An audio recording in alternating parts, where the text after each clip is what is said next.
Bom dia, né? Graça e paz. Somos gratos ao Senhor porque Ele é bom. E temos a oportunidade de estar com Ele nessa reunião. Vamos começar com Salmos 147, versículos 1 a 3. Pessoal que, porventura, vinha nos acompanhar online, sejam bem-vindos, irmãos. Salmos 147, 1 a 3. Diz assim o texto sagrado. Bom e aleluia. Começa com aleluia. Aleluia. Bom e amável é cantar louvores ao nosso Deus. Fica-lhe bem o cântico de louvor. O Senhor edifica Jerusalém e congrega os dispersos de Israel. Ele sara os que têm o coração quebrantado e trata das feridas deles. Aleluia. Que o Senhor nos dê um coração quebrantado. Sempre mais e mais. Vamos orar, né? Jesus, muito obrigada por este momento. Ser misericordioso conosco. Recebe o nosso louvor, a nossa adoração, nossas vidas. Ser conosco neste momento. Recebe o nosso louvor, nossa adoração. Fala aos nossos corações e nos transforma. Esperamos em Ti, porque Tu és bom, generoso e o poderoso de toda a terra. Senhor dos céus e da terra. Obrigada, Jesus, por Ti, por o Senhor ter nos chamado e nos congregado a Ti. No Teu nome, amém. Vamos louvar ao Senhor. Amém, irmãos. Vamos louvar a Deus nessa manhã com alegria.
melhor louvor, Senhor.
Nós te consagramos, Senhor, as nossas vidas, nosso louvor, a nossa adoração.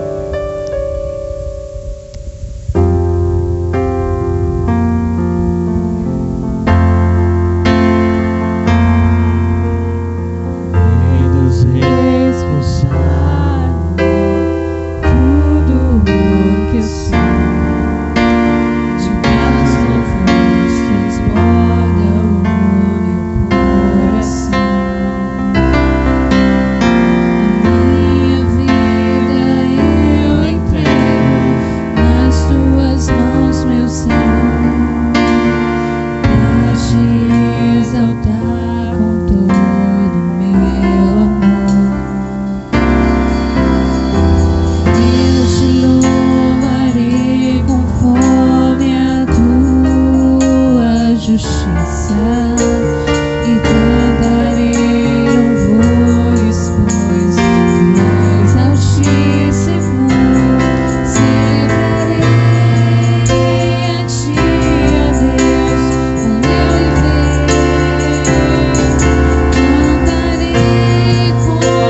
possa dar frutos e habitar em nós, Senhor Jesus, possa estar escrita no nosso coração. Nos ensina, Senhor, mais uma vez nesta manhã. Esteja conosco, Senhor, em nome de Jesus, amém.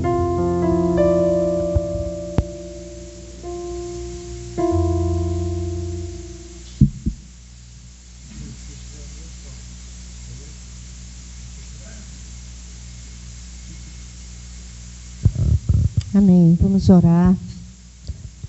Colocar diante do Senhor nossos dízimos, nossas ofertas, aquilo que trouxemos à casa do Senhor.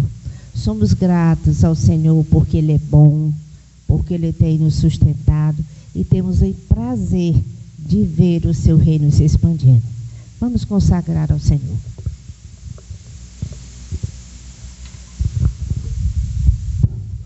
Glória. Soberano Deus, Criador do céu e da terra, graça te damos, Senhor, porque Tu és o nosso Deus. Obrigado, Senhor, por tudo que Tu tens feito em nossas vidas. Obrigado pela nossa saúde, pela nossa alimentação, pelo nosso emprego, por tudo que Tu tens feito até hoje em nossas vidas. Nessa noite nós colocamos diante de Ti os dizimistas e os ofertas do Teu reino. Que Tu venha abençoar, que Tu venha derramar sobre cada um a Tua bênção, a Tua misericórdia, o Teu amor, para a honra e glória do Teu nome. Amém.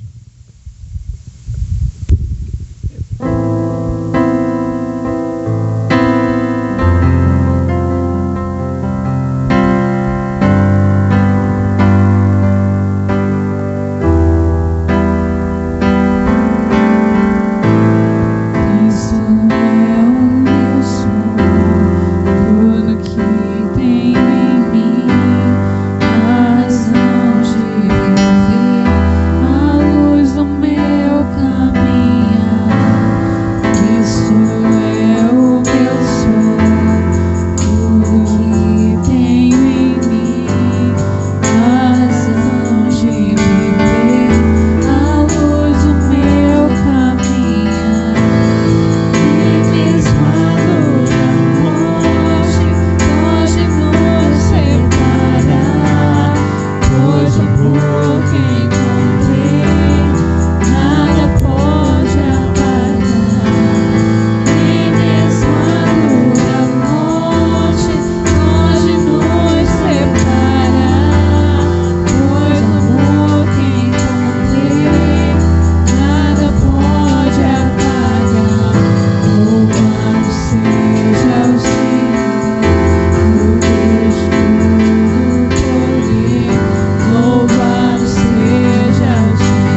Vamos ouvir a palavra do Senhor. Somos gratos, porque o Senhor tem nos ajudado, tem nos ensinado. Amém? Vamos dar continuidade ao livro de Miqueias. O Batista tem a oportunidade de falar aquilo que o Senhor colocou no seu coração. Amém.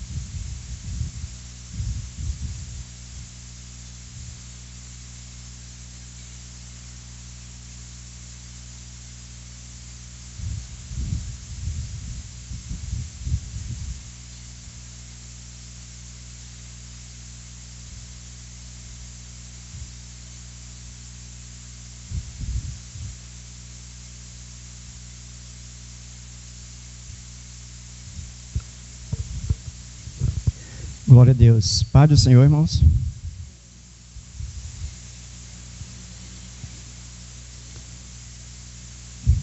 Louvado seja Deus. Mais uma oportunidade, mais um dia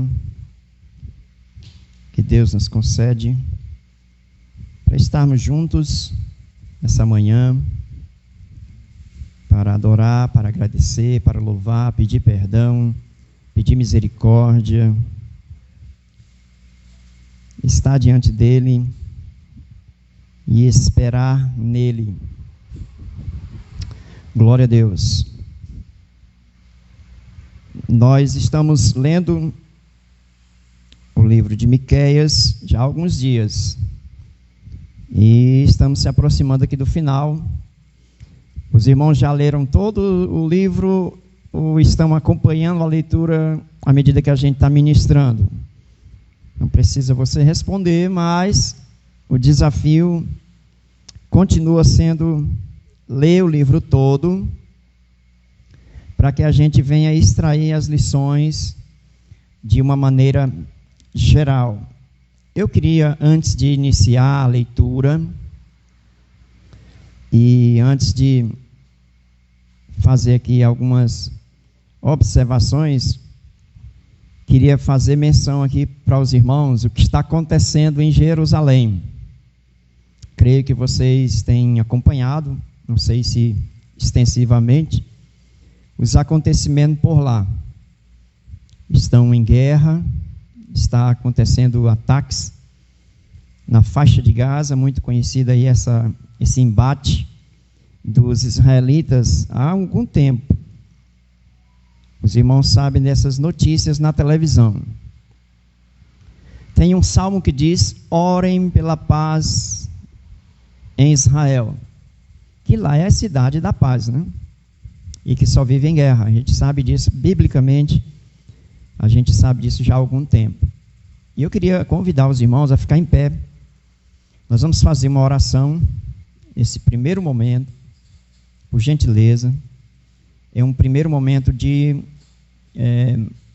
não é uma reflexão em relação a questões políticas, diplomáticas ou religiosas que acontecem lá, certo? Lá é uma cidade considerada sagrada para os cristãos, para os muçulmanos e para os judeus. Os irmãos sabem disso. E lá é repleto desse povo naquela região, com todas as suas demandas que acontecem por lá já há algum tempo. Se os irmãos voltarem um pouquinho na história, vão ver que Jerusalém sempre foi alvo de conquistas. Muitas nações ambicionavam aquela cidade. Inclusive, nós temos a menção de um sacerdote chamado Melquisedeque, que era rei de Salém. Alguns acreditam que a palavra Salém seria a palavra Jerusalém antiga, né? O nome antigo de Jerusalém. Depois os jebuseus tomaram conta da cidade e ela passou a ser chamada Jebus.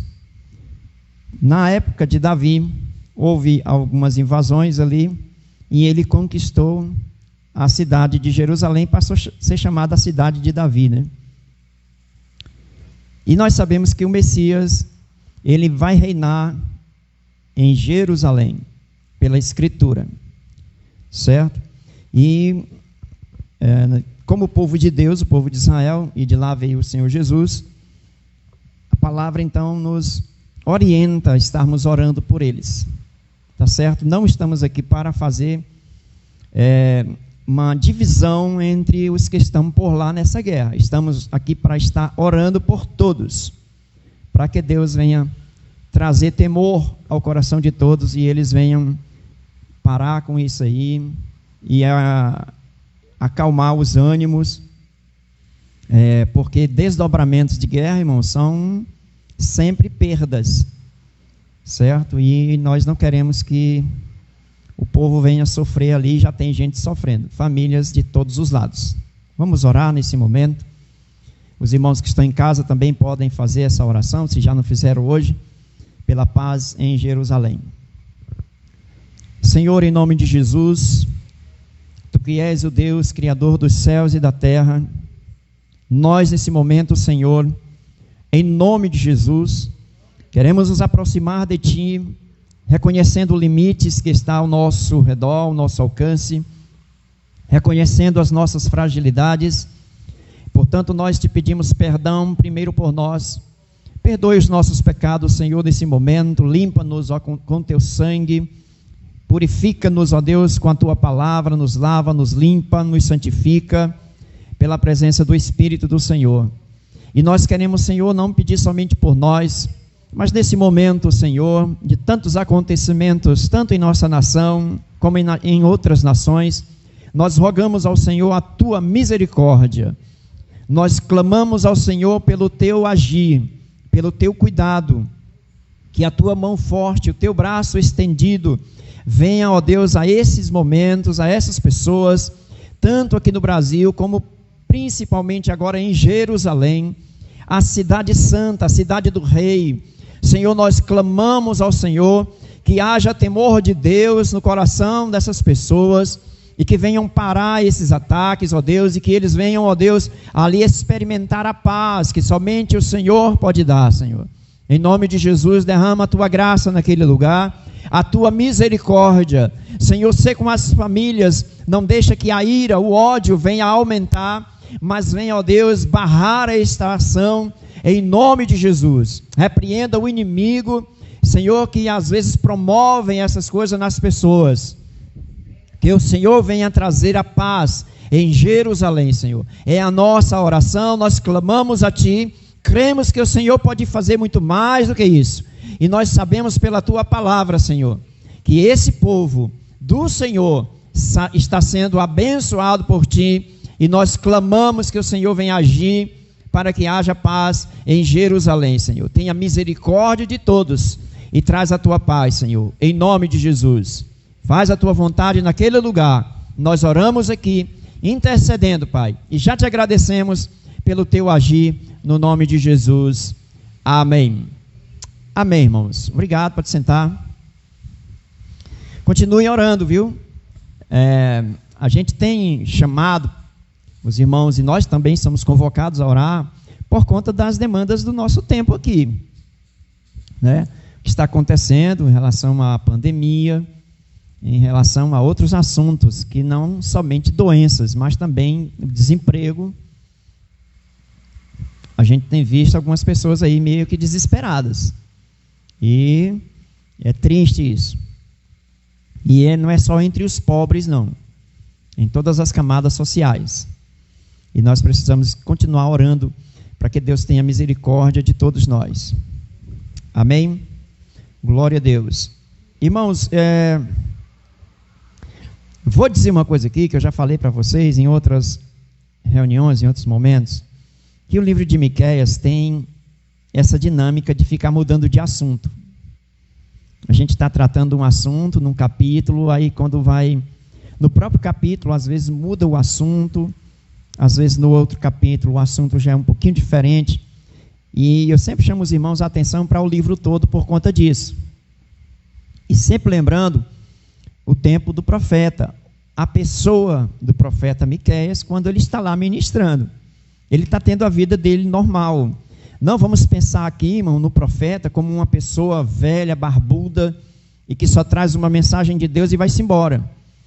Não, o profeta, ele tinha a sua vida, o seu cotidiano, e ele ministrava à medida que Deus ia revelando a ele as porções de profecia.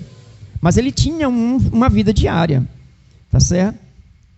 Então nós temos que pensar no profeta como um personagem literal, uma pessoa que está vivenciando as demandas do seu povo, da sua comunidade, e à medida que Deus vai revelando a sua palavra, e ele vai escrever isso em um livro para nós, nós temos que ver que isso está acontecendo no dia a dia, tá certo?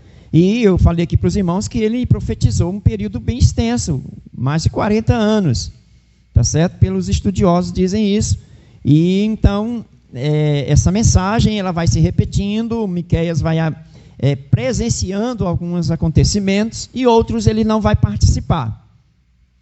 E por isso nós teremos profecias relacionadas ao exílio babilônico, que vai ser mais ou menos 100 anos depois que ele profetizou, já na época de Jeremias e Ezequiel. Nós temos ele profetizando acontecimentos depois do exílio babilônico, na época do nascimento do Messias. A gente já viu isso, capítulo 5, versículo 2.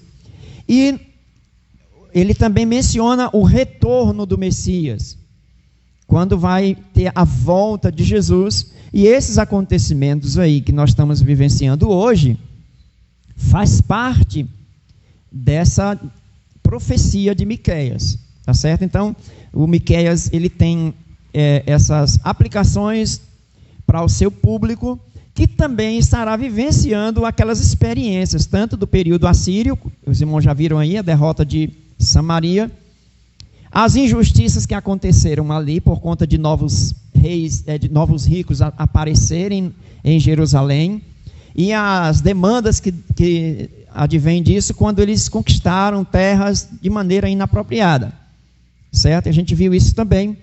E a idolatria que ainda perdurava em Israel nessa época, ainda tinha idolatria. Vimos aqui que houve uma reforma religiosa em Ezequias, quando ele atendeu a profecia de Miqueias e os alertas também de Isaías, houve uma promoção de avivamento, e eles começaram a se afastar da idolatria, mas não plenamente. É o que a gente vai ver na história de Israel com o próximo filho de Ezequias, que vai ser o Manassés. Então é uma história que ainda vai ter muitos desdobramentos relacionados ao que vai estar acontecendo.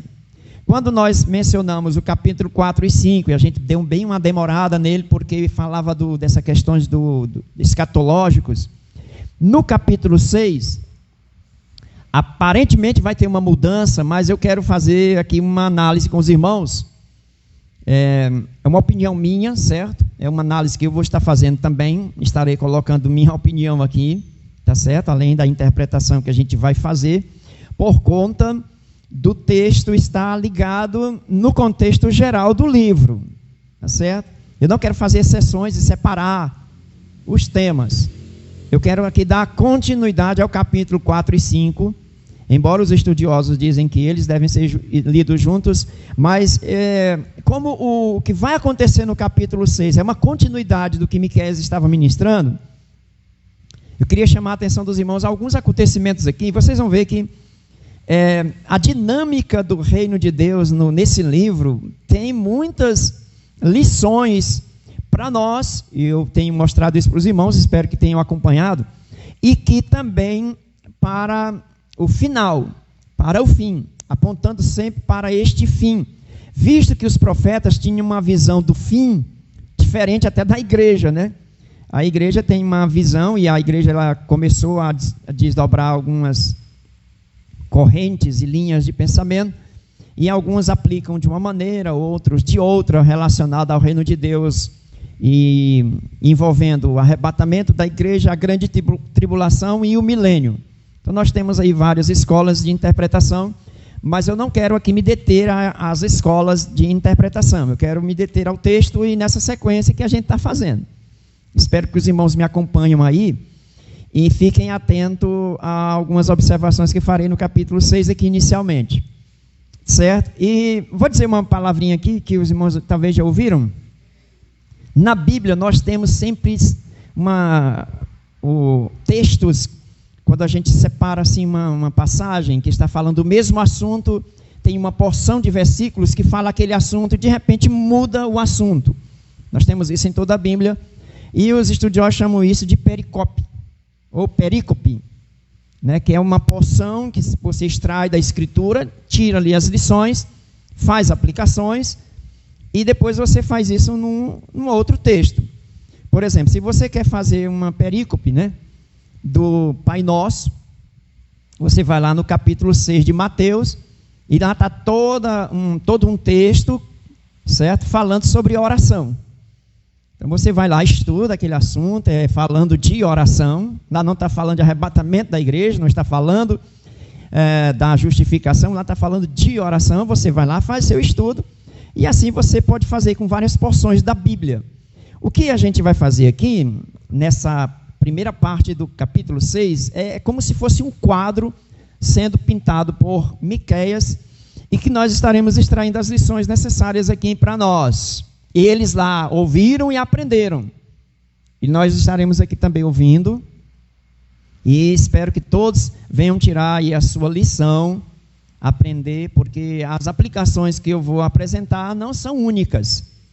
Tá certo? À medida que eu estou lendo o texto e apresentando os irmãos já podem tirar conclusões e aplicações pessoais. Tá certo? Deus estará falando com todos nós. Amém? É importante isso aqui, para que você me acompanhe na leitura. Vamos ler Miqueias 6. Nós vamos ler a partir do versículo 1 até o 8. Escutem bem, porque nós vamos voltar a eles novamente, mas já tendo uma ideia geral, nós entenderemos. Ouvi agora o que diz o Senhor. Levanta-te, contende com os montes, e ouçam os outeiros a tua voz. Ouvi, montes, a demanda do Senhor, e vós, fortes fundamentos da terra, porque o Senhor tem uma demanda. Algumas versões é contenda, né? Com o seu povo, e com Israel entrará em juízo. Olha só essa frase. E com Israel entrará em juízo. Ó povo meu, que te tenho feito? E com que te enfadei? Testifica contra mim. Pois te fiz subir da terra do Egito, e da casa da servidão te remi, e enviei adiante de ti a Moisés, Arão e Miriam. Povo meu, lembra-te agora do que consultou Balaque, rei de Moabe, e o que lhe respondeu Balaão, filho de Beor, e do que aconteceu desde Sitim até Gilgal, para que conheças a justiça do Senhor. Com que me apresentarei ao Senhor e me inclinarei diante do Deus Altíssimo. Apresentar-me-ei diante dele com holocaustos, com bezerros de um ano? Agradar-se-á ao Senhor de milhares de carneiros, ou de 10.000 ribeiros de azeite?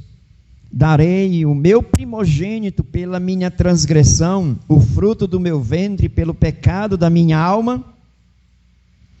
Ele te declarou, ó homem, o que é bom, e que é o que o Senhor pede de ti, senão que pratiques a justiça, e ames a benignidade, e andes humildemente com o teu Deus?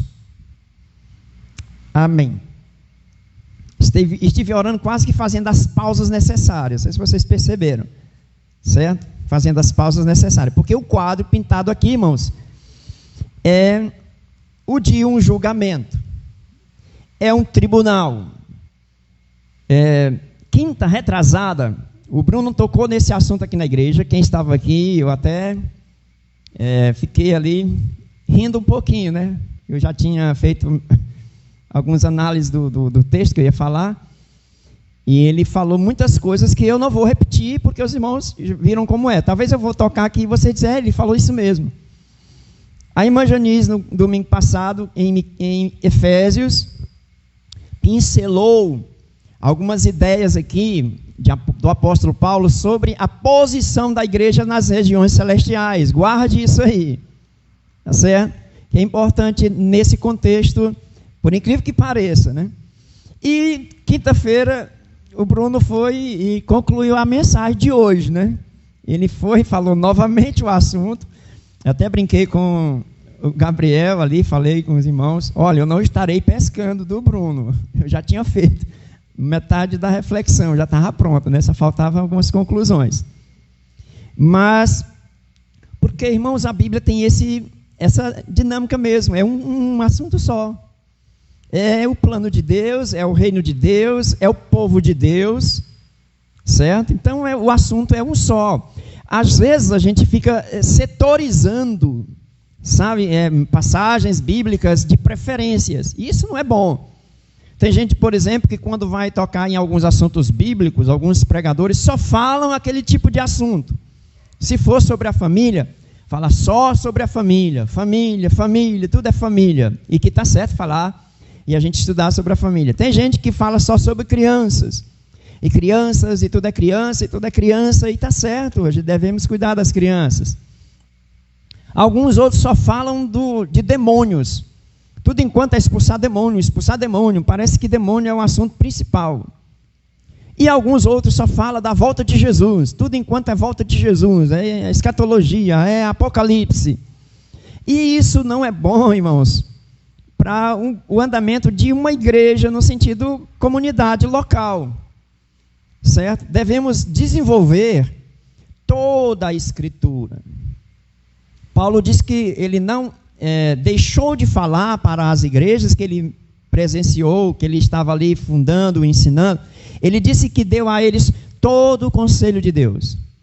Por isso nós indicamos e ficamos sempre batendo na tecla, leia a Bíblia toda e veja o todo. Uma cosmovisão bíblica geral, não apenas setorizada. Tá certo? O que nós vamos ver aqui em Miqueias, irmãos, é o reino de Deus.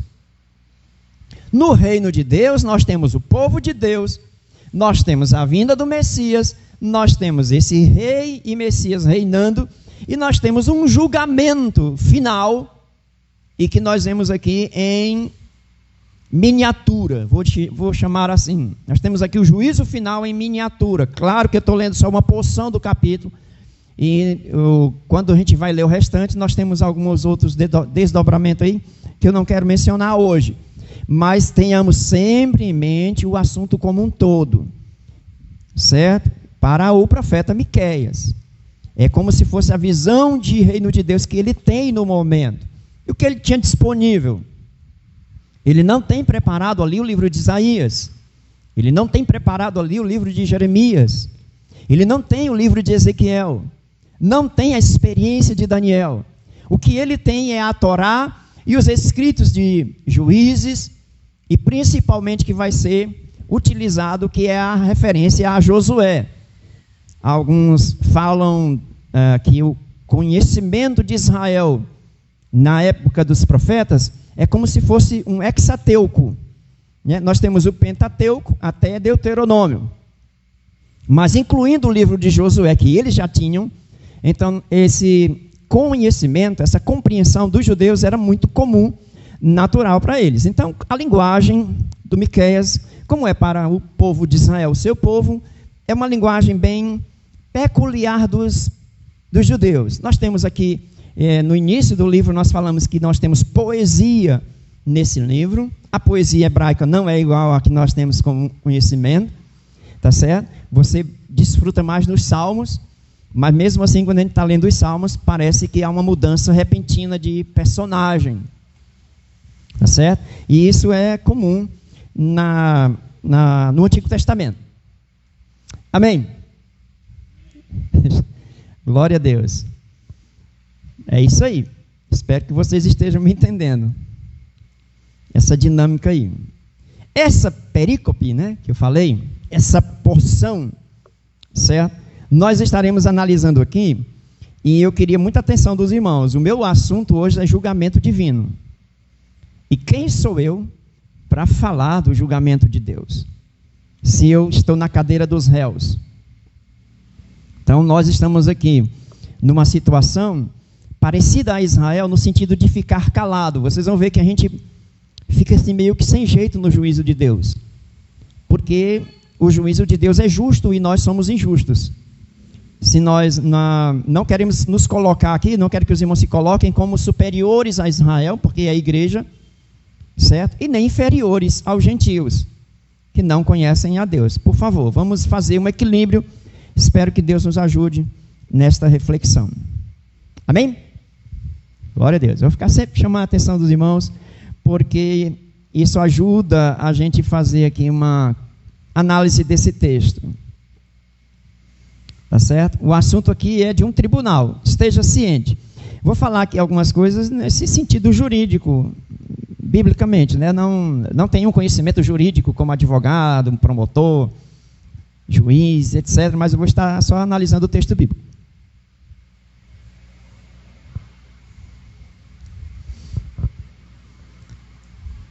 O capítulo 6 começa com esse ouvir. Já foi analisado aqui essa palavra desde o início, e o Bruno também já pincelou algumas ideias sobre o ouvir que a gente tem na palavra de Deus, sempre ligado à questão não apenas de escutar, mas de também obedecer. E esse primeiro versículo começa dizendo assim, olha, ouvi agora o que diz o Senhor. Irmãos, isso aqui é a mesma expressão, só que de uma forma diferente, daquela expressão dos profetas. Assim diz o Senhor. Aqui é uma fala de Deus. Tá certo? Deus vai chamar o povo à sua atenção e ele vai conclamar testemunhas. Testemunhas para estar analisando o seu julgamento. Tá certo? Ouvi agora, diz o Senhor. Vou voltar aqui na mensagem do Bruno, só para lembrar os irmãos. Lembram que ele falou do Monte Ebal e do Monte Gerizim? Em que foi promulgado as bênçãos e maldições. Ele citou Deuteronômio a partir de 27, né, capítulo 27, e isso aí foi o que Moisés orientou ao povo e Josué estava presente. Nós temos esse acontecimento literalmente lá no capítulo 8 de Josué, a partir do versículo 30, que é o que aconteceu na prática. O que Moisés disse que eles deveriam fazer no Monte Ebal e Gerizim, que eles estavam olhando um para o outro, era a questão da promulgação da lei relacionada a bênçãos e maldições, quer dizer, as obediências trariam bênçãos e a desobediência trariam as maldições. Os irmãos podem fazer essa leitura em casa, tá certo? Josué, capítulo 8, do 30 ao 35. Por quê? A base do julgamento de Deus é a sua palavra. E os irmãos lembram aí, não esqueçam, que Israel está debaixo da aliança com o Senhor. Essa aliança com Israel não é por conta de Israel ser uma nação boa, certo? Uma nação de puro sangue, né? Mas é uma escolha de Deus que ele teve em primeiro contato com Abraão, quando tirou ele da terra de Ur dos Caldeus. E nós temos do capítulo 12 até o 17, no livro de Gênesis, Deus fazendo esta aliança sendo apresentada, com cláusulas e todas os mandamentos do Senhor que já estavam em andamento na vida de Abraão e passou para Isaac e Jacó e se estende até chegar ao Sinai, quando a lei vai ser promulgada por Moisés. E aí nós temos a extensão da aliança. Ela é uma aliança que vai sendo progressivamente apresentada aos patriarcas até chegar na nova aliança em Jesus.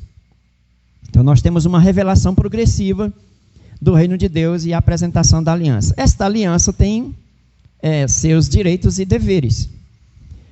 Deus fez com Abraão, nos moldes caldeus, uma aliança, e isso se estende até o Calvário, porque é uma aliança incondicional. Tá certo? E é unilateral, vem da parte de Deus. É Deus quem faz a aliança, não é o homem que faz uma aliança com Deus, certo? Não é Abraão que faz uma aliança com Deus, tá certo? Que essa é uma linguagem muito nossa, mas é Deus que estabeleceu essa aliança. E ele vai dizer, durante muitas passagens bíblicas do Antigo Testamento, ele vai dizer: por amor de mim e do meu servo Abraão, farei isso a Israel, tá certo? Nós vamos ver lá em Ezequiel chamando a atenção do povo, dizendo que Deus é bom e por isso que ele faz cumprir sua palavra. O cenário aqui, e vocês viram aí, é um tribunal. Aí nós temos um juiz, que também é promotor, que é o promotor que vai apresentar as acusações. Nós temos um réu, que é o povo de Israel como um todo, e nós temos o júri. Quem é que seria testemunha desses acontecimentos? Certo? Votando contra ou a favor o que está acontecendo no julgamento. Perceba que a acusação e defesa, elas falam durante o texto. E nós temos o profeta Miqueias também falando, dando a sua participação durante esse texto. E ele mostra simplesmente a exigência de Deus. Amém? Espero que vocês estejam me acompanhando. Bem devagarzinho, para que haja bem compreensão. Montes e outeiros, versículo 2. Ouvi montes e outeiros, né? Essa demanda. Alguma outra versão, por favor, nesse versículo 2? Só para mim. Vocês podem até me ajudar também aqui.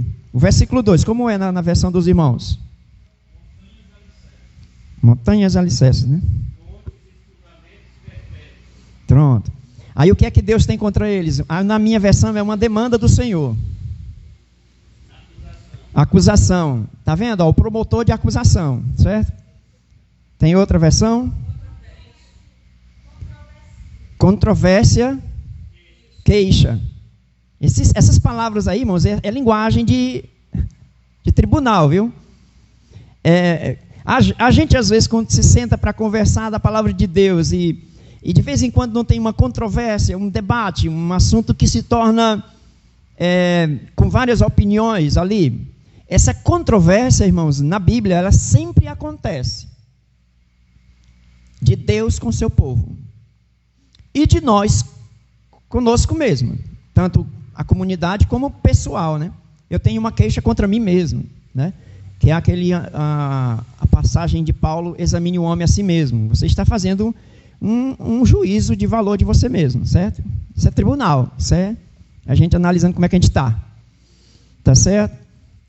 Um escritor, vou dizer aqui as iniciais do nome dele, não sei fazer uma pronúncia em inglês, me perdoe. J.M.P. Smith. Pelo menos Smith eu acho que não está muito errado não, Smith.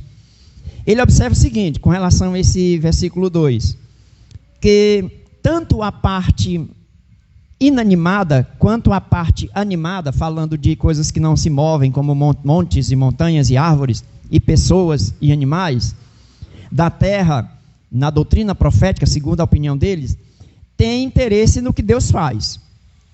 É como se a natureza estivesse observando o que é que Deus faz. E a natureza, segundo ele, seria que os montes e outeiros seriam testemunhas contra Israel nesse quesito, quando Deus chama a atenção. Isso, às vezes vocês vão ver isso lá no livro de Deuteronômio, tem isso, falando dessas questões aí de montes, de outeiros.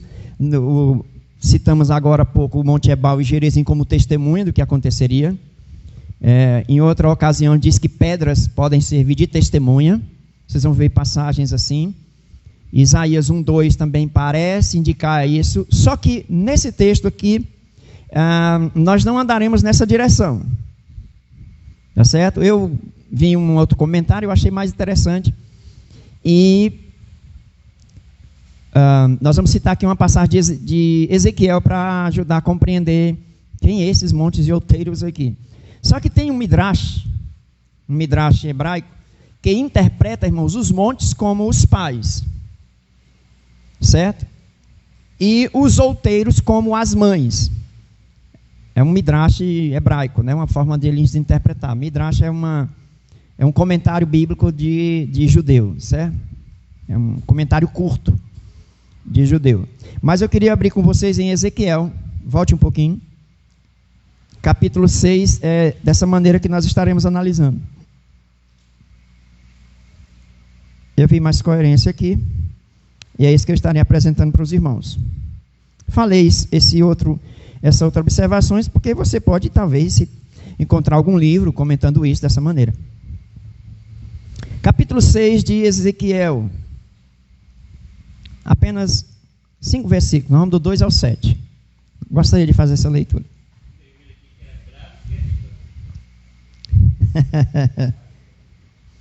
A contenda aqui é pesada, né? Então o juízo final está aqui em miniatura, vocês vão percebendo isso aí, ó. Versículo 2 do capítulo 6: Filho do homem, dirige o teu rosto para os montes de Israel e profetiza contra eles. E dirás: montes de Israel, ouvi a palavra do Senhor Deus. Assim diz o Senhor Deus aos montes, aos outeiros, aos ribeiros e aos vales: eis que eu, sim, eu trarei a espada sobre vós e destruirei os vossos lugares altos. E serão assolados os vossos altares e quebrados as vossas imagens do sol, e derrubarei os vossos mortos diante dos vossos ídolos. E porei os cadáveres dos filhos de Israel diante dos seus ídolos, e espalharei os vossos ossos em redor dos vossos altares.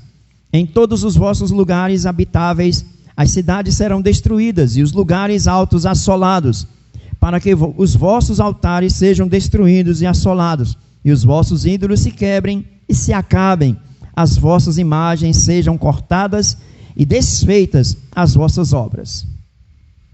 Amém? Dá uma olhadinha para mim.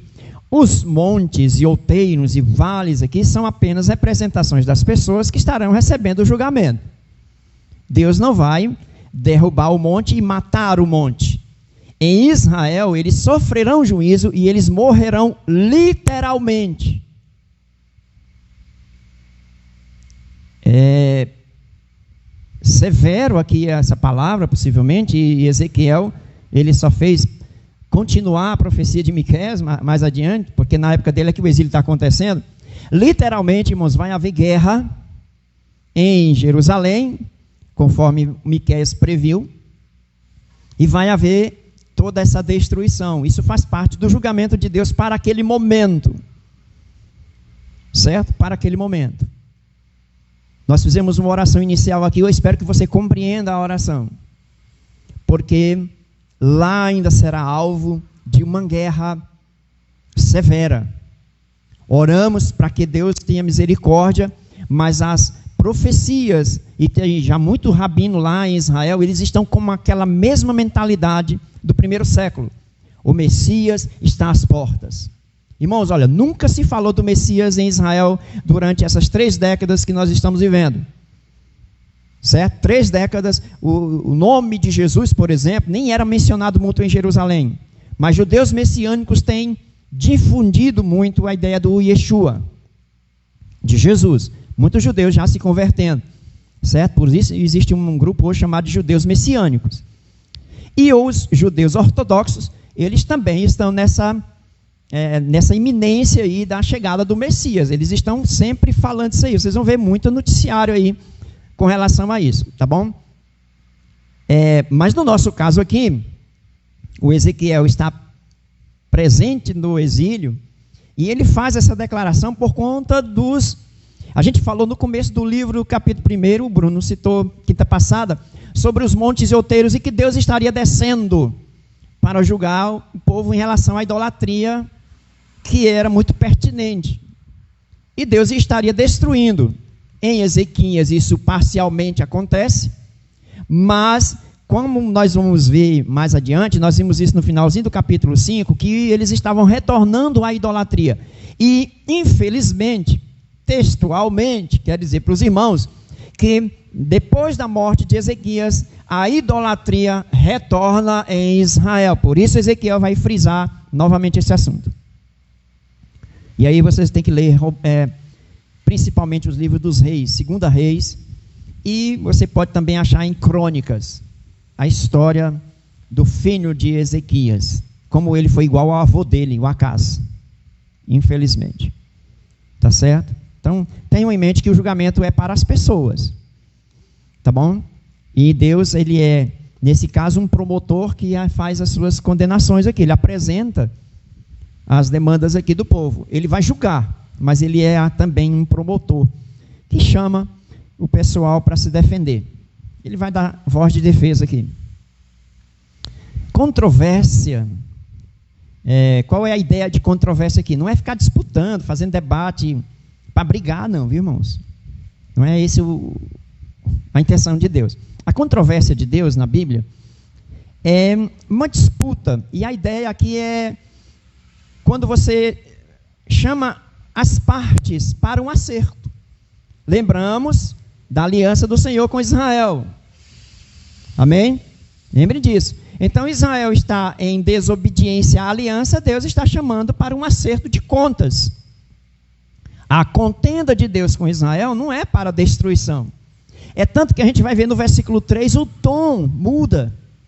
O tom de voz ele vai mudar por conta do que Deus está fazendo aqui com o povo. Tá certo? Agora, sobre essa questão da contenda, lembramos aqui o que aconteceu na ministração do Romanos 1. Qual é? O que é que é apresentado em Romanos 1, e o Bruno frisou isso no capítulo 1, 2 e 3. É juízo de Deus que chega. É o julgamento do Senhor. E diante dele, todos se calam. A lei apresenta uma condenação em que ninguém tem como escapar. Todos ficam calados diante de Deus. E é isso que vai estar acontecendo em Israel. E a tentativa religiosa aqui não é bem-vinda. Ela não ocorre de forma plausível. E isso aí já chama a nossa atenção como crentes. Tá certo? Já vai chamando a nossa atenção como a nossa vida cristã não se torne uma vida religiosa demais, com rituais que não agradam a Deus. Queria fazer menção aqui de um versículo. Eu sei que eu fico contando muita história aqui, irmãos, e eu estava falando com a Márcia. Márcia, eu estou no versículo 4, já enchi aqui uma página, 2 páginas. Meu Deus, eu fico fazendo resumos, irmãos, porque muitas informações aqui desses homens, e o reino de Deus tem essa grandeza. No livro de Isaías, não vou ler o capítulo todo, eu vou mencionar apenas um versículo aqui, tá bom? Capítulo 1, depois vocês leiam ele todo em casa, o assunto é o mesmo, mas o julgamento de Deus, e o Bruno falou disso, também traz salvação, viu? Capítulo 1 de Isaías, versículo 18, diz assim, olha, depois dele apresentar uma queixa contra Israel, ele diz: vinde então e raciocinemos juntos. Algumas versões aí arrazoemos, é isso? Pronto, é esse tipo de linguagem de tribunal. Traga suas razões. Arrazoemos, diz uma versão aí. Mostre suas razões, Israel. E eles não têm nenhuma.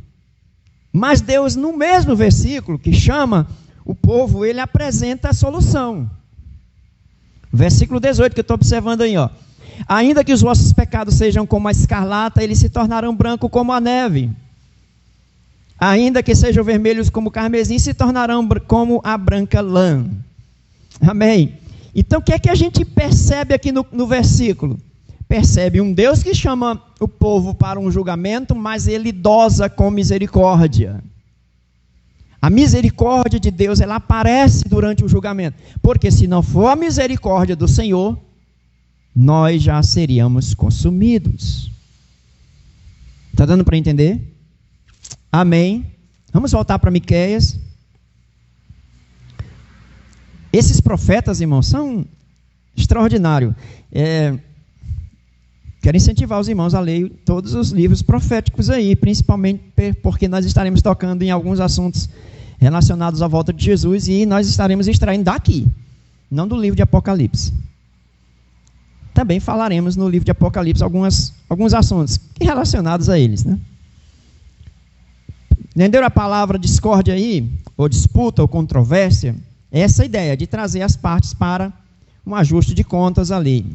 Certo? É um acerto entre as partes. Porque a aliança está sendo mencionada aí. É uma controvérsia do profeta, quando ele está apresentando, mas a controvérsia principal, sabemos que é Deus, porque ele está questionando a adoração a ele. Lembra que eles estavam com uma tendência de voltar à idolatria? E Deus já tinha sentenciado essa prática como não válida. Deus não quer, Deus não permite, Ele quer que seja eliminado de Israel. Claro, adiante mais, lá na frente, na época de Ezequiel, vocês viram aí que Deus ia destruir as idolatrias lá. Quando Israel retorna da Babilônia, irmãos, que vai ter todo aquele período do exílio, quando eles retornam da Babilônia, eles nunca mais praticaram idolatria em Jerusalém, em Israel. Os judeus nunca mais praticaram idolatria, viu? É só você dar uma estudadazinha nesse período aí, depois do exílio babilônico. Não quer dizer que eles se converteram plenamente, não rasgaram o coração ainda. Rasgaram as vestes, né? Tem até o costume de rasgar as vestes, mas o coração ainda não. Vai ter um tempo apropriado. E nós estamos se aproximando desse tempo. Lá em Zacarias vai falar sobre isso. O que é que eu achei interessante, um comentário de Matthew Henry, eu acho que o nome dele deveria ser assim, deve ser assim. Ele argumenta o seguinte, que essa discórdia, essa controvérsia, nos ensina a cada um mesmo fazer esse tipo de julgamento. Como é que nós estamos tratando a nossa adoração a Deus, como é que nós estamos tratando o louvor, a nossa vida cristã. Cada um é chamado a fazer isso diariamente, periodicamente, na igreja ou em casa, né? Esse é um desafio, e aqui a gente às vezes se cala, porque nós às vezes não alcançamos ou não atingimos um alvo desejado por nós mesmos. Não sei se vocês já se olharam no espelho e disse, por que eu não consegui? Estou fazendo certo? Esse julgamento nos ajuda a compreender a vontade de Deus aí, e é por isso que nós precisamos estar analisando sempre a Escritura. É o padrão, não é a nossa conduta cristã, nosso comportamento. O padrão é a Escritura Sagrada, viu? Porque os nossos pecados são coisa séria. O salmista diz, mostra-me os meus pecados ocultos, né? O que é que a gente ainda tem de pecado diante de Deus e que Ele sabe. Salmo 139 diz, examina o meu coração, vê se há algum caminho mau e guia-me pelo caminho eterno. No finalzinho do Salmo 139. Então, como é que Miqueias está dentro desse texto? Ele está como, eu vou falar com uma palavra que eu achei interessante, que é um meirinho. Já viram falar no meirinho? O meirinho, irmãos, naquela época da Idade Média, por exemplo, ele era um magistrado, como se fosse um promotor, que ele era encarregado de aplicar a justiça e fiscalizar o que está acontecendo no julgamento, no juízo, no tribunal. Ele é um promotor auxiliar que fica analisando ali o que está acontecendo. No fim, ele descreve, né, durante a Idade Média, por exemplo, em Portugal ou nas nações europeias, ele tinha essa função, ele era um organizador do que está acontecendo, ele é quem coordena as ações ali no tribunal. O Miqueias, ele está agindo dessa maneira. Vocês vão ver que a contenda é de Deus, Deus é o promotor, o povo é o réu e o júri vai ser as nações. Tá certo? No nosso caso, as pessoas. Então, um esquemazinho que um rapaz fez, eu achei interessante, é que Deus chama o réu, no versículo 1, a gente viu aí.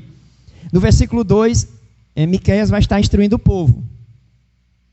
Do versículo 3 a 5, Deus acusa o povo. Dos versículos 6 e 7, o representante do povo implora misericórdia. E o versículo 8 é apenas a instrução final de Miqueias, que é o promotor, o meirinho, com relação ao que o juiz determina, ou a lei determina. Viram aí? Amém? Jesus. Misericórdia, olha para o relógio ali. Está dando para entender? Então nós vamos correr nos versículos seguintes aí que vocês já entenderam o assunto todinho. Eu creio. Estão entendendo, irmãos? Qual é a nossa situação? Vá se encontrando aí nesse julgamento, viu? Eu não estou aqui como juiz diante dos irmãos, eu estou aqui como réu, né?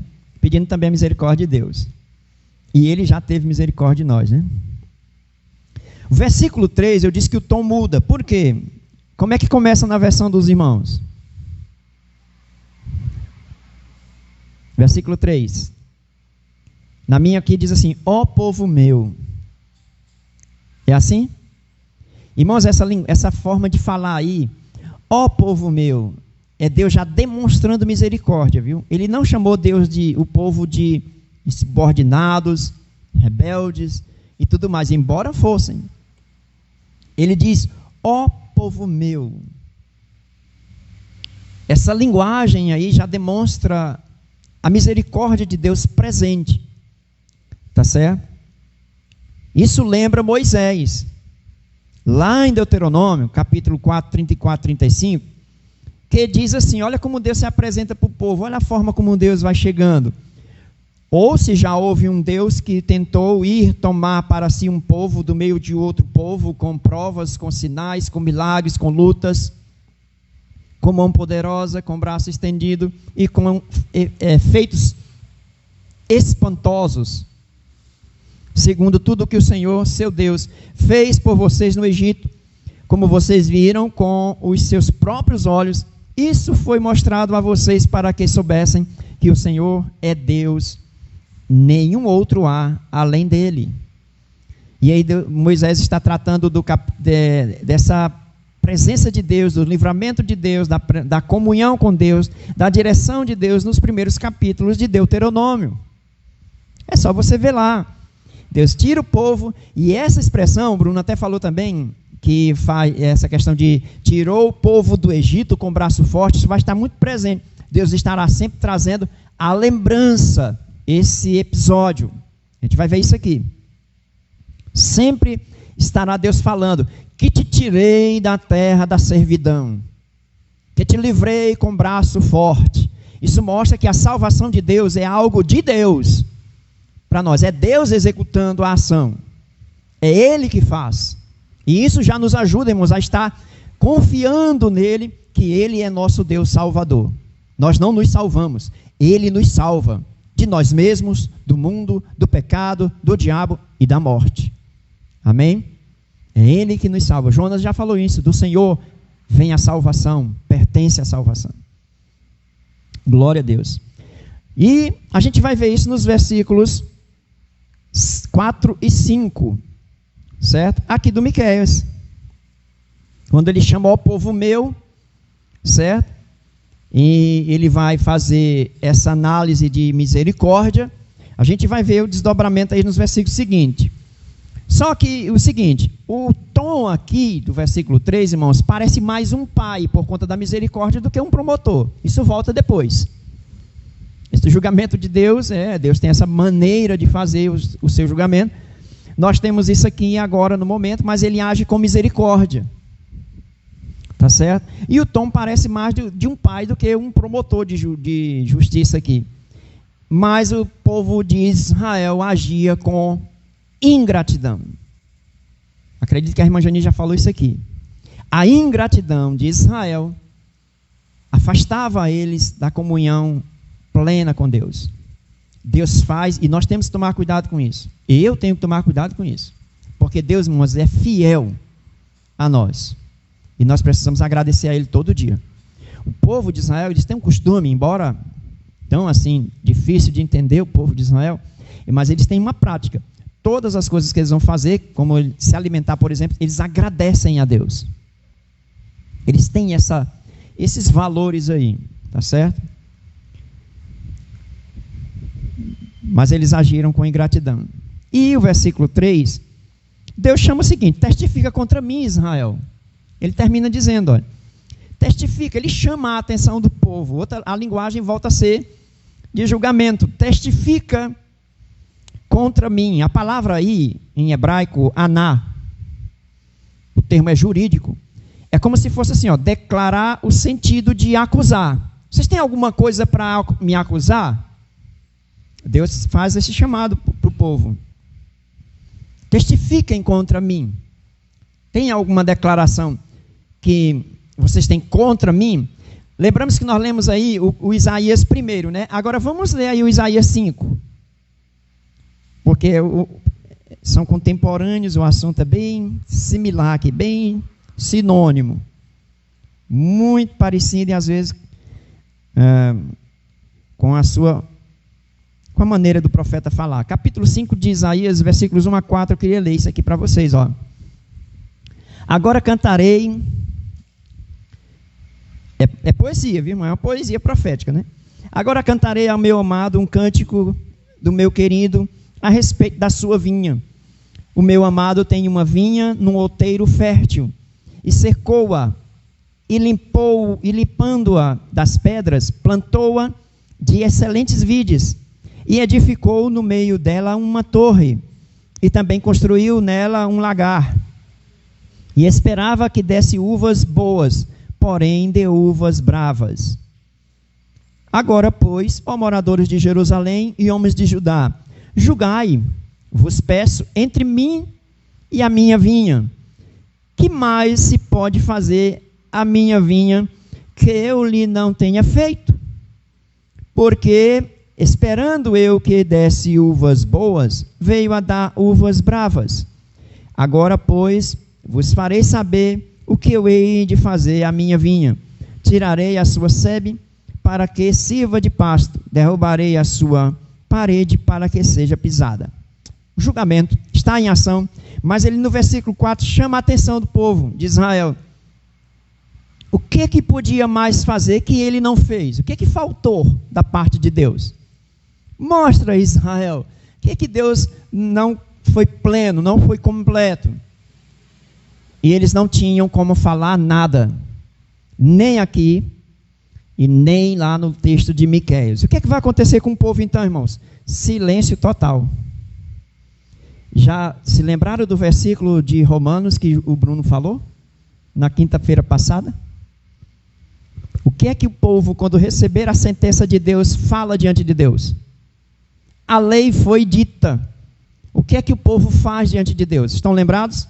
Romanos 3,19, não vou ler o texto aqui, mas vou dizer. Mas estão lembrados? Para que toda boca se cale. Olha como o negócio é sério, né?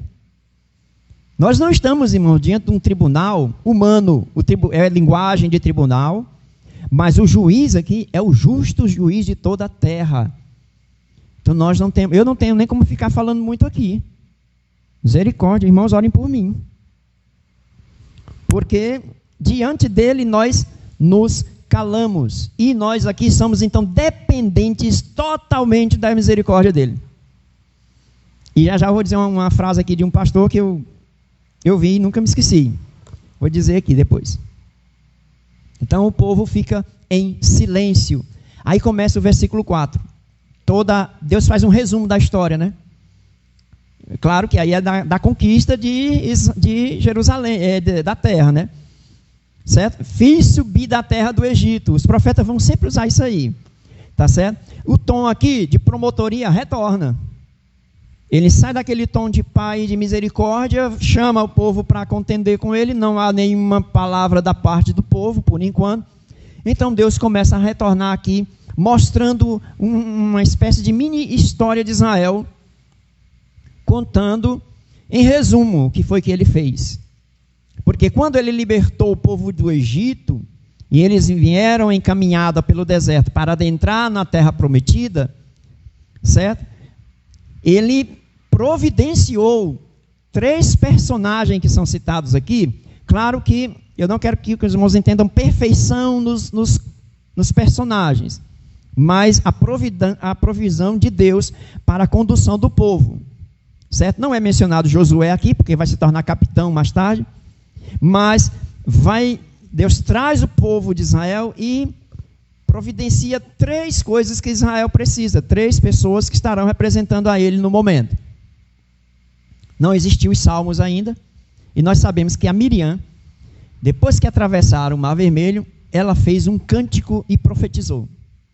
Então o louvor de Israel tem essa característica aí em Miriam. Mais tarde ela vai cometer um grave erro, certo? Vai ser punida, mas nós temos aí Moisés representando aí que ele é profeta e legislador, que vai promulgar a lei.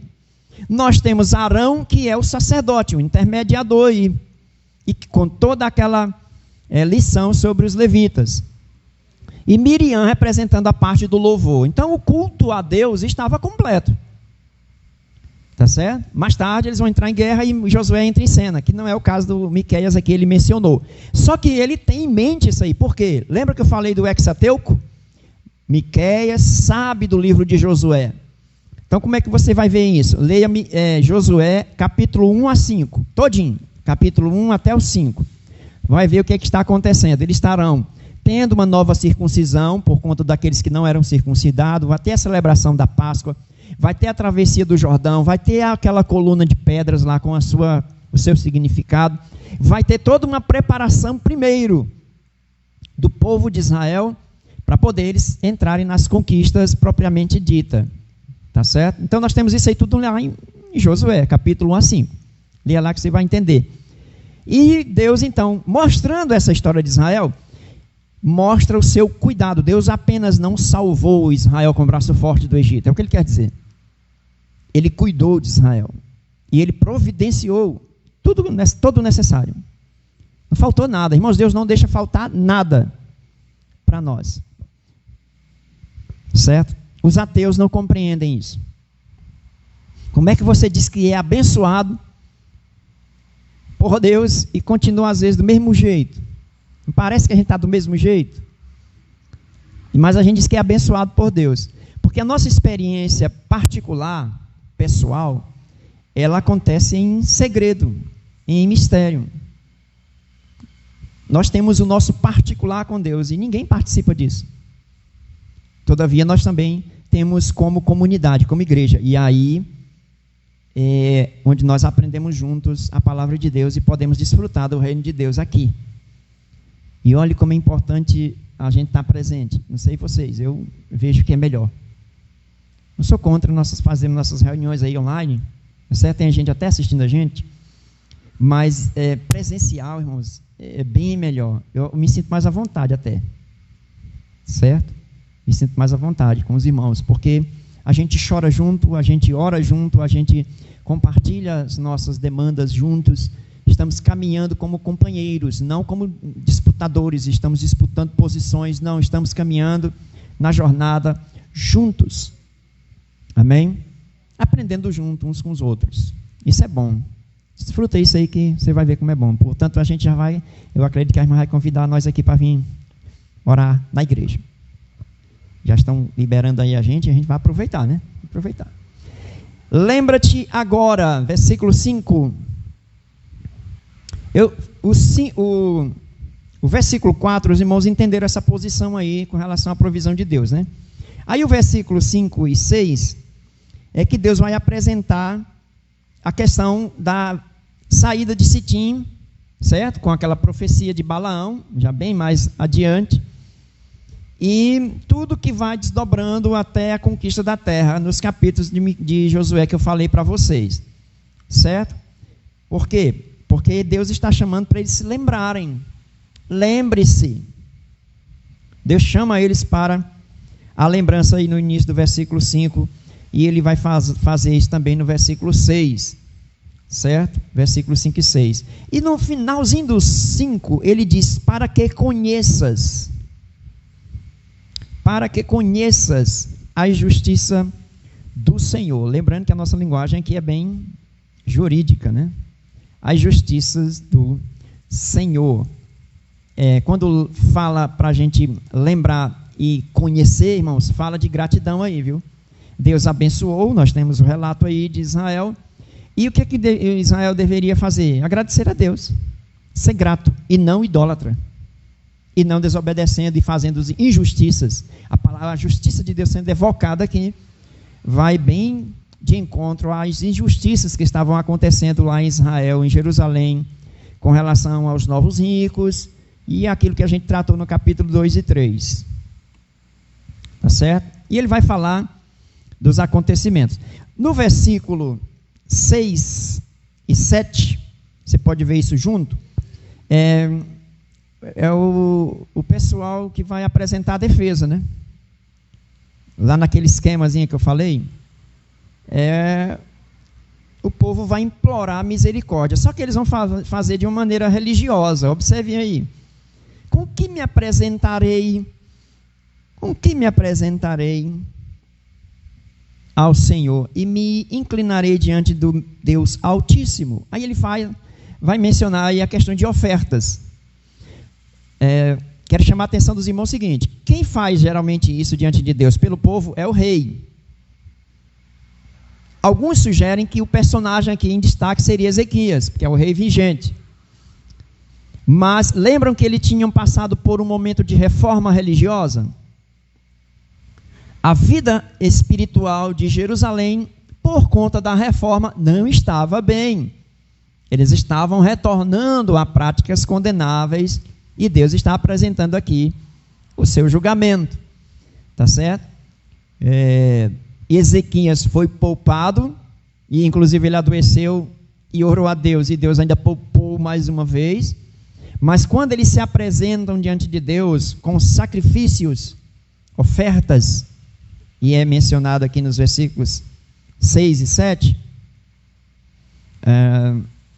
nós temos aqui uma coisa mais religiosa sem espiritualidade. Nós não temos aqui o rasgar do coração. Não tem aqui a entrega plenamente a Deus para questões de vontade de Deus. O que a gente vai ver aqui é que a vida religiosa vai se agravando. Quando Ezequias morre, já falei, Manassés vai ter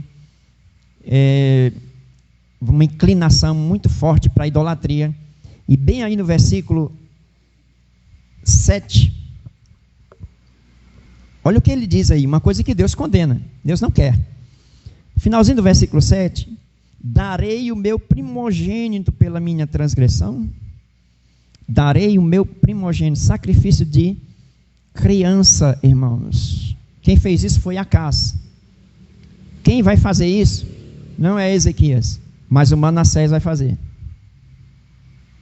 De maneira triste, nós vamos ver Israel tendo esse retorno. E aí você vai encontrar isso aonde? 2 Crônicas, capítulo 33, versículos de 1 a 6. Os capítulos anteriores de Crônicas, 30 em diante, vai falar de todas as conquistas de Ezequias. Certo? O avivamento, as reformas, a purificação do templo, quando eles celebram a Páscoa, que estava sem a celebração adequada, as reformas que Ezequias promulgou, ele realizou naquela época. Quando chega o filho dele, aí uma decadência em Judá. E é mencionado os reis de Israel, dos reinos do norte. Manassés vai fazer coisas parecidas com os reis do norte. Certo? E isso desagrada a Deus. Vocês vão ver isso lá no livro de Crônicas. Eu mencionei aqui o capítulo 33, mas você pode também encontrar a correlação em Reis. Tá certo? Que vai trazer isso aí, esse retorno de Israel à vida idólatra e práticas que desagradam a Deus. Estão prestando atenção no julgamento? Está vendo como acontece? Irmãos, o juízo final, ele vai trazer essas demandas todinho de novo. Claro que as revelações que eu disse aqui, progressivas da parte de Deus, hoje trouxe o Evangelho. Jesus, ele deu uma pincelada no capítulo 3 de João, que o julgamento já chegou. A condenação é esta, ele fala. A salvação é apresentada, mas também tem julgamento, no capítulo 3 de João. E no capítulo 12 diz que o príncipe deste mundo já foi julgado. Então nós temos vários julgamentos acontecendo ali no livro de João, e que ele vai tratar esse assunto com mais extensidade lá no livro de Apocalipse. É julgamento da parte de Deus. Aí na palavra você vai ver a ira do Cordeiro, por conta do juízo. Tá certo? Então a gente vai ver uma linguagem meio que não apenas de tribunal, mas uma linguagem de guerra, né? Uma linguagem mais bélica.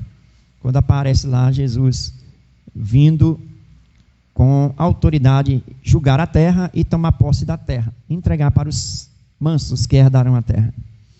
Versículo 8, para nós terminar aí.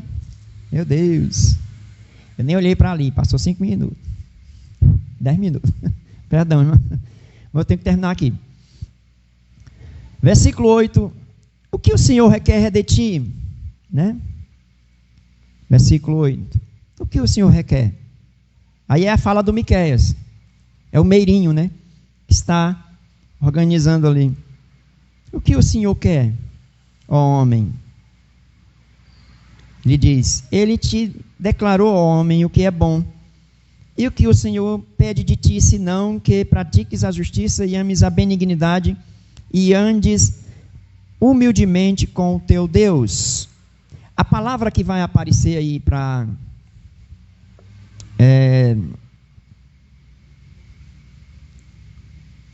benignidade, certo? E algumas versões aí parece que tem benevolência. Tem alguma com benevolência ou beneficência. É a palavra que vai se destacar no Antigo Testamento como misericórdia, hesed, em hebraico. E que no Novo Testamento se estende, se expande, e nós conhecemos como graça. Então, graça e misericórdia andam tão juntas, inseparáveis, que é o que faz a gente escapar. Deus nos justifica a partir desses 2 pontos importantes aí. Ele julga, mas ele tem misericórdia e derrama graça. Então essas 3 palavras andam juntas no julgamento: justiça, juízo, misericórdia e graça. A gente vai ver isso muito. O Bruno vai tratar desse assunto bem direitinho para nós aí mais adiante. Por enquanto ele está falando só de ira, né? A ira que traz julgamento. E tem que ser falado mesmo. Tá certo? Então, isso faz com que a gente ande com Deus, não por conta de ser julgado, irmãos.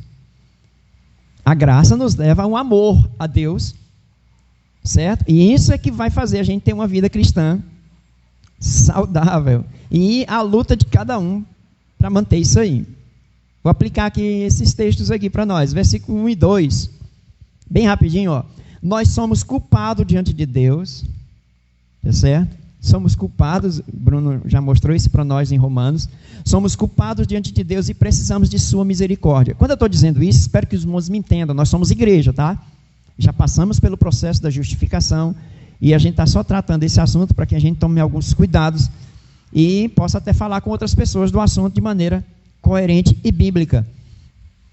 Todos se calam diante de Deus, a gente viu isso em Romanos. Mas a misericórdia de Deus, que vai estar em andamento a partir do 4, lá em Romanos, não vou falar aqui não, deixa o Bruno tocar nesse assunto para nós, vai trazer misericórdia e graça, certo? A salvação, ela vai ser apresentada, certo? Para nós. Então, isso também é apresentado aqui. O tom do versículo 3, lembra? Deus chama o povo meu. Esse tom aí já é de misericórdia. Então, o que é que a gente faz diante disso? Do versículo 3, nós não temos motivo para reclamar, murmurar. Pelo contrário, agradecer. Não temos que ficar mostrando diante de Deus alguma bondade, alguma coisa, algum ato feito para... Deus, o Senhor me deu, eu fiz isso, é por isso que eu estou no reino de Deus. Nós não temos mérito aí, mas nós temos como agradecer. Obrigado, Senhor, por estar aqui. Escapei. Cheguei aqui. Graças a Deus. Irmãos, eu quase morro lá no Maranhão, quando eu não era crente, de um choque elétrico. No meu pensamento eu estava morrendo, mas Deus me salvou. Por que eu digo isso? No meu pensamento, na hora do choque, veio, e eu fiquei solto do choque, né? Não sei como é que a gente se solta sozinho, porque eu estava em cima de uma escada. No meu pensamento, assim que eu fiquei solto do choque, me tremendo, no meu pensamento veio, Jesus me salvou. Rapaz, eu desci da escada e fui orar. Eu não era crente, fui orar, olha. Agradecer a Deus porque Ele me salvou. Não entendia nada do que estava acontecendo no processo de salvação que já estava acontecendo. Mas depois a gente vai compreendendo o agir de Deus. No versículo 4 e 5, devemos nos lembrar dos livramentos e bênçãos concedidas pelo Senhor. Os livramentos aqui de Israel, a história, a mini história de Israel contada aqui, só, certo? Cada um tem a sua história aí. O seu Egito, suas conquistas, suas bênçãos, cada um tem aí como contar e não se esquecer. Interessante que a palavra de Deus às vezes chama a gente para se lembrar. Miqueias diz isso aqui, Salomão vai dizer isso no capítulo 12 de Eclesiastes: lembra-te do Senhor teu Deus. E Jesus diz o seguinte, para quando nós formos celebrar a ceia: lembre-se em memória de mim, certo? Temos que nos lembrar disso daí. Versículos 6 e 7, nós não temos mérito nenhum diante de Deus, tudo é graça. Tudo que ele fez é graça de Deus. E a vida cristã, para encerrar versículo 8, é um estilo de vida em comunhão com Deus e o próximo, que é o que ele vai dizer lá no versículo 8. Não apenas práticas religiosas, como é mencionado anteriormente, embora haja valor, tá certo? Nas nossas reuniões e os cultos, haja valor, porque faz parte do serviço a Deus. Amém? Glória a Deus. Vamos ficar de pé que eu quero falar isso aqui quando os irmãos estiverem em pé.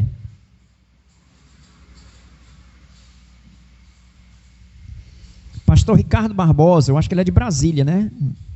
De Brasília. Uma vez ele veio dar uma ministração para Gileades e eu estava lá, graças a Deus.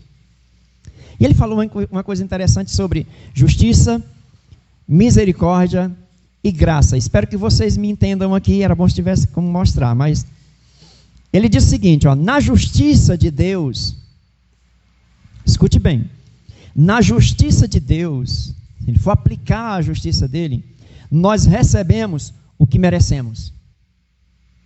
Somos culpados, somos pecadores. Se ele fosse usar somente a sua justiça, eu nem estaria aqui. Na misericórdia de Deus, nós não recebemos o que merecemos. Na justiça nós recebemos o que merecemos, somos culpados. E ele pode bater o martelo e condenar. Mas na misericórdia, como vocês viram que está presente no texto, nós não recebemos o que merecemos. A misericórdia como que anula essa ação de Deus, segura a mão de Deus, para não bater o martelo de sentença e condenação final. E isso vai acontecer mais adiante, viu? Com quem não se converte. Na misericórdia nós não recebemos o que merecemos, nós somos justificados, vai ser tratado no livro de Romanos. Deus nos tornará puros, lembra Isaías 1,18, ele vai perdoar os nossos pecados, nos purificar e nós seremos brancos como a lã, apesar dos nossos pecados serem vermelhos como a escarlate. E na graça de Deus, nós recebemos o que nós não merecemos, que é a salvação oferecida pelo Senhor. Amém? Deu para entender? Esse julgamento continua, só que o quadro que nós teremos no restante do capítulo é um outro, continua, mas é um outro quadro, e nós trataremos no próximo encontro. Deus abençoe os irmãos, vamos orar. Senhor, muito obrigado pela Tua palavra, obrigado por esses esclarecimentos que o Senhor nos dá, obrigado, Senhor, porque Tu és misericordioso, teve compaixão de nós, tem nos alcançado pela Tua misericórdia. Senhor, nós não temos nada a apresentar diante de Ti, senão nossa culpa, mas o Senhor nos perdoa, nos purifica, através do sangue de Jesus. Obrigado, Senhor, porque Ele se tornou nosso advogado diante desta situação, e nós podemos nos apresentar diante dele, clamando ao Senhor pela Tua misericórdia. Ele é nosso sumo sacerdote, que intercede por nós diante de Ti constantemente. Continua tão abençoando a Tua igreja, e nos dando compreensão melhor e cada dia mais clara da Tua vontade para as nossas vidas. Perdoe-nos, ó Deus, e nos abençoe, nos dá uma semana de vitória, em nome de Jesus. Abençoe a nossa nação, abençoe o Teu povo de Israel, traz salvação àquele lugar, em nome de Jesus. Nós oramos e agradecemos. Amém. Amém. Glória a Deus. Obrigado, irmãos.